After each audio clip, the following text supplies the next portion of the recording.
अस्सलाम वालेकुम friends, welcome to मान फैमिली व्लॉग्स। तो यहाँ पे ये देख लें मज़ेदार चिकन ड्रम स्टिक्स की मैं रेसिपी आपके साथ शेयर करने जा रही हूँ मेरे स्टाइल में। तो चलें जी रेसिपी को स्टार्ट करते हैं। देखें फ्रेंड्स कितनी ज़बरदस्त हमारी ड्रम स्टिक्स फ्राई हुई हैं। फ्रेंड्स सबसे पहले मैं अपनी YouTube फैमिली का बहुत ज़्यादा शुक्रिया अदा करूँगी जिन्होंने मेरी लास्ट वीडियो पे बहुत ज़बरदस्त कमेंट्स किए मेरा हौसला बढ़ाने के लिए। Thank you so much my dear family. तो यहाँ पे जी स्टार्ट कर लेते हैं रेसिपी को। 1000 ग्राम ले लिया है मैंने चिकन, और चिकन स्किन के साथ है। स्किन के साथ चिकन के ऊपर कोटिंग बहुत अच्छी होती है और टेस्ट भी बहुत ज़्यादा मज़े का होता है। चिकन का जितने भी ब्रोस्ट आप बाज़ार से खाते हैं उनके अंदर स्किन के साथ ही उनको बनाया जाता है। ये KFC जितने भी हैं ये स्किन के साथ ही होते हैं। तो जी ये देख लें कांटे की मदद से मैं इसके अंदर कर रही हूँ सुराख। इसको प्रिक कर लिया है मैंने सारी तमाम ड्रम स्टिक्स को, और अब इसकी मैरिनेशन स्टार्ट करेंगे। तो सबसे पहले 2 टेबलस्पून ले लेंगे हम लोग दही का, और दही मैंने ले लिया है 2 टेबलस्पून, और साथ ही मैंने इसमें डाल दिया है धनिया पाउडर 1 टीस्पून। 2 टीस्पून मैंने ले लिया है सुर्ख मिर्चों का। आप अपनी मर्ज़ी से मिर्चों को कम या ज़्यादा कर सकते हैं। साथ ही मैंने ले ली हैं दादर मिर्चें। हम लोग स्पाइसी खाना खाते हैं इसलिए मैं ज़्यादा ही स्पाइसेस रखती हूँ। तो जी ½ टीस्पून ले लिया है मैंने ज़ीरा पाउडर का। 1 टीस्पून ले लिया है मैंने काली मिर्चों का। यकीन करें काली मिर्चों का अपना ही एक जायका होता है। और 1 टीस्पून ले लिया है मैंने गरम मसाले का। ले लिया है मैंने यहाँ पे 2 टीस्पून या 2 टेबलस्पून आप लोग ले लें यहाँ पे लेमन के जूस का।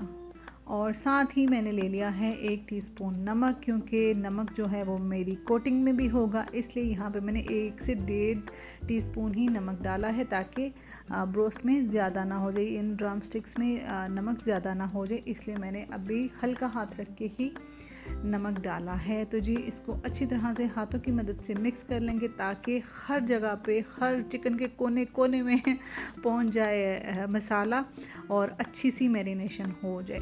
तो फ्रेंड्स यहाँ पे मैंने 2 टेबलस्पून डाल दिया है इसके अंदर ऑयल को। ऑयल की वजह से ये बहुत अंदर से जूसी रहता है, ड्राई नहीं होता।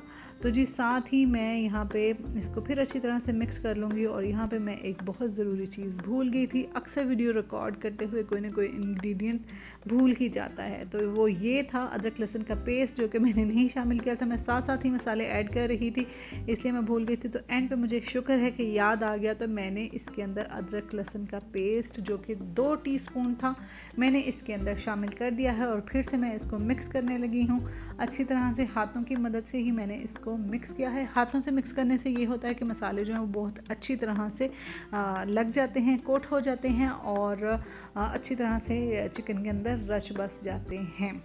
तो जी यहाँ पे मैं अब इसके कॉर्नर्स को साफ़ कर रही हूँ, और अब इसके बाद मैं इसको 2 घंटे का रेस्ट दूँगी ताकि अच्छी तरह से चिकन मैरिनेट हो जाए। और इसको मैं फ्रिज के अंदर ही रखूँगी। देख लें ये मैंने फ्रिज के अंदर क्लिंग रैप लगा रही हूँ, और इसको लगाने के बाद मैं 2 घंटे के लिए इसको रेस्ट दूँगी फ्रिज के अंदर। आप लोग चाहें तो ओवरनाइट भी इसको मैरिनेशन में रख सकते हैं ताकि बहुत ज़बरदस्त उससे इसका और भी ज़्यादा टेस्ट जो है वो इन्हेंस होगा।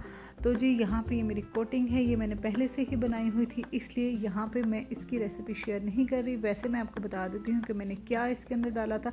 2 टेबलस्पून मैंने ले लिया था मैदा, और 1 टेबलस्पून ले लिया था मैंने कॉर्नफ्लोर का। साथ में मैंने काली मिर्चें डाल दी थी, और साथ ही मैंने इसके अंदर नमक डाल दिया था, और कुछ भी नहीं डाला था। इस तरह से भी बड़ी सिंपल सी और बड़ी ज़बरदस्त सी टेस्टफुल ये कोटिंग जो है रेडी हो गई थी। और अब मैं इसके अंदर चिकन को अच्छी तरह से लपेट रही हूँ। इस तरह से आपने करना है कि अच्छी तरह से ये कोटिंग इसके ऊपर लग जाए, और स्किन होने की वजह से वैसे भी बहुत अच्छी कोटिंग होती है। तो जी ये यहाँ पे अब मैंने कर ली है चिकन की अच्छी तरह से कोटिंग, और देख लें कितनी जल्दी काम कर रही हूँ मैं। और जी अब हम लोग फ्राई करना स्टार्ट करेंगे। ये देख लें कितनी ज़बरदस्त लग रही हैं ड्रम स्टिक, और मैंने इनको फ्राई करना शुरू कर दिया है। और यहाँ पे मैंने अपने कैमरे को भी सेट कर लिया है। बाद में मुझे रियलाइज़ हुआ कि ठीक से नहीं आ रहा, तो जी मैंने यहाँ पे सेट कर लिया था।